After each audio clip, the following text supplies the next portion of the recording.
Hi, I'm Mandy. I'm a junior at Westbury High School. All right.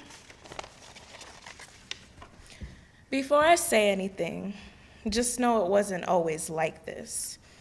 He used to smile so wide that the next town over would feel its mighty presence and be comforted in its embrace.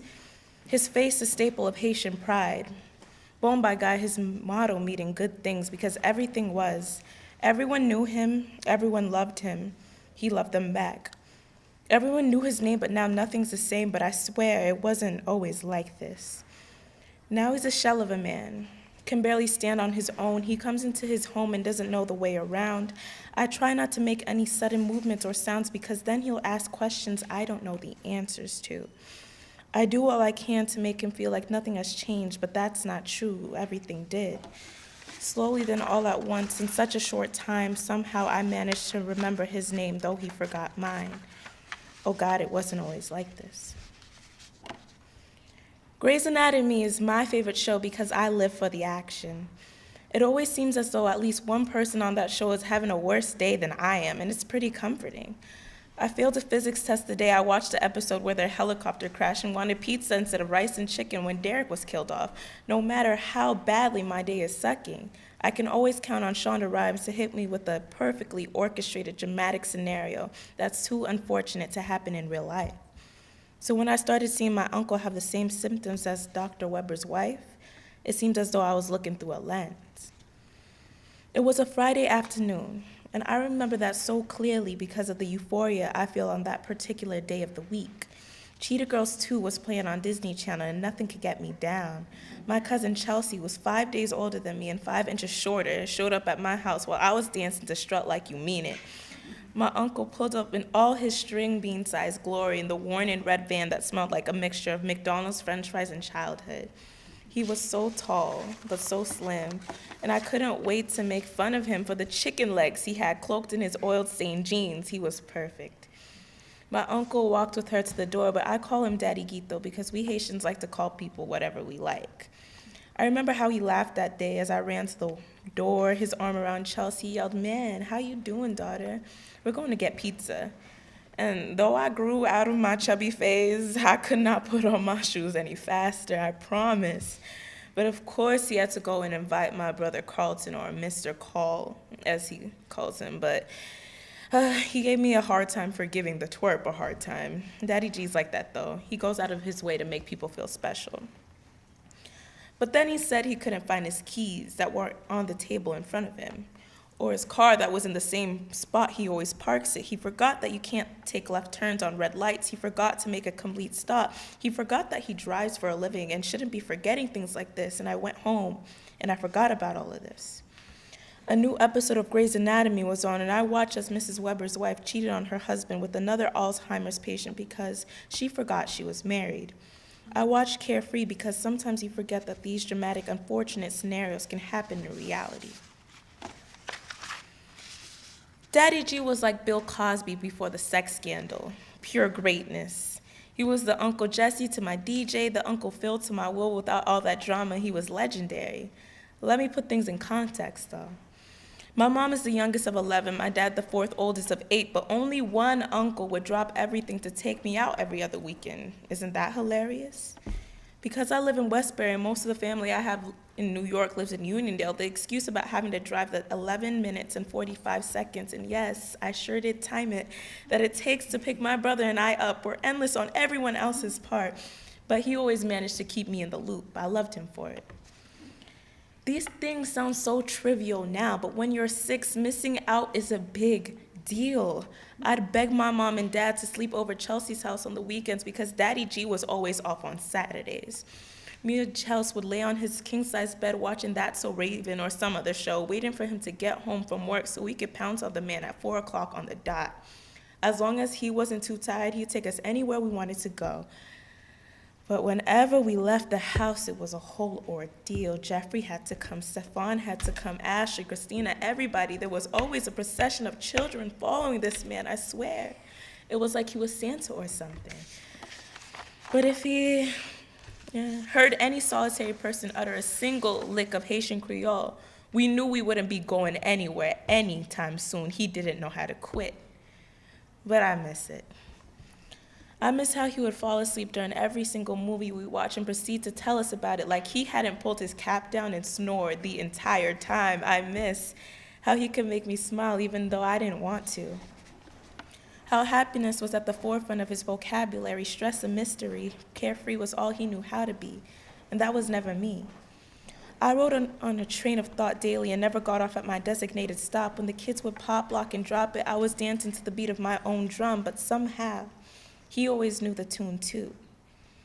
He wasn't the type to say, I love you, but it was clear, and I wish he was here to hear me say it back. I'm under attack of the memories he no longer has of me. He still knows me, but for how long until I'm a stranger even he wouldn't stop to talk to? Oh man, I miss you. He goes missing sometimes. And it's understandable. When you come to a country by yourself at age 19, you get accustomed to independence. It happens. Just last week, my mom's voice reverberated in my ear as she said, D, we can't find Daddy G. And again, I was reminded of Grey's Anatomy. I wondered how Shonda would have manipulated my uncle's character the way the world managed to. I wish that this was an episode that I could speed through. I always feel like I'm watching my life on a screen. A series of unfortunate events that won't end, and I can no longer pretend that this disease is make-believe when it's deteriorating everything that matters to me. So no, this isn't Grey's Anatomy. This is real life, real strife. My uncle was missing for the upteenth time. I was in Baldwin rehearsing for my oratorical contest and just tried to take my mind off it. They'd find him. They always do. If the cops and cars didn't, then the helicopter would, or my mom, or his sons, or my cousin, someone would, and they did. My mom said he was smiling that blinding grin he has as he stepped escorted onto his property and whispered to her friends, I think I caused some trouble over here. All she could do was force a smile as she cried. She does that a lot now. They found him in East Meadow. The time before it was the church. He doesn't mean to cause trouble. He's just bored. Hell, I'd be too. Casual strokes aren't okay, though, when your memory is impaired for obvious reasons. And it's not like he could call someone because he doesn't know how to use his phone. Oh, and that's not because of Alzheimer's either. Technology was just never his thing. People were. He was the type of guy to take the tie off his neck and give it to you just because you complimented him. He aimed to please. Except he could never get his anniversary date straight for his damn life. He still can't. I guess that's not the Alzheimer's either. But he has his flaws. Many Haitian men have it ingrained in their brains that there are certain things only women can do. There were only few times he'd walk the 2 steps it takes to dump his dishes in the sink. He'd leave them on the table, and I'd be led to the brink of insanity. That whole men work hard thing never meant much to me. I mean, Mommy Parrot works hard too, but she let him be, you see? I envy a marriage like the one my parents have. My dad does the laundry and goes to BJ's for bread and milk, while my mom goes to the market for the rest. They're a team. Mom gets excited about the cold cup of water Dad brings for her every day from his job in the Bronx because it's the little things that count. Their new age domestication has always been glorified in my eyes, and I can't accept anything less. I only wish that Daddy G knew how to love his wife the way he loved everyone else. That troubles me. I don't know what memories she has of him. They married when she was 17, and it was that teenage love everybody warns you about, where you're together for so long that you stay that way because that's what expected. I don't know how she remembers him, but that's all that's left, memories. The man he used to be is a member of history. I look at him presently and don't know the man next to me. His lanky frame seems only half as tall because he hunches.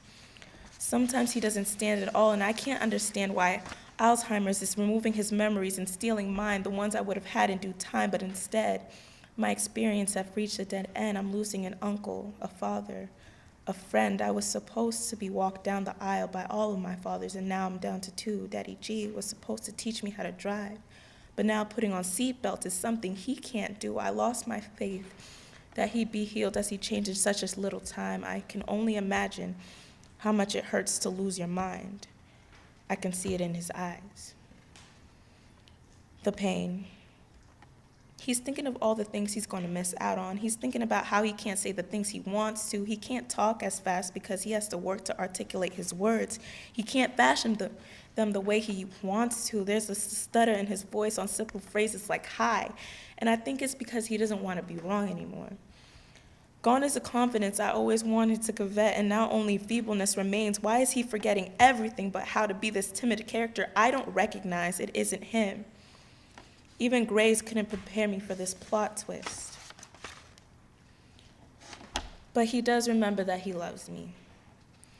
He asks for me when I'm not around. I mean, I was always his favorite niece, and I know that because I'm the one he called daughter. So every time I see him, I ask the Lord to lend me his strength, lend me the patience it takes to help him understand certain things. Daddy G needs me now, and that's okay. I get it. I'll help him down the stairs if he needs me to, and I'll ask about his day just to let him know I'm still interested. He might forget who I am soon, but I'll never forget to care. I can only hope that my light in his life shines half as bright as his in mine. I know now that time is immeasurable, life unfathomable, this world unforgivable, so I remember to forgive those who matter to me before it's too late. Anger can wait, but regret is forget forever. Dad, I promise I'll never forget to remember you.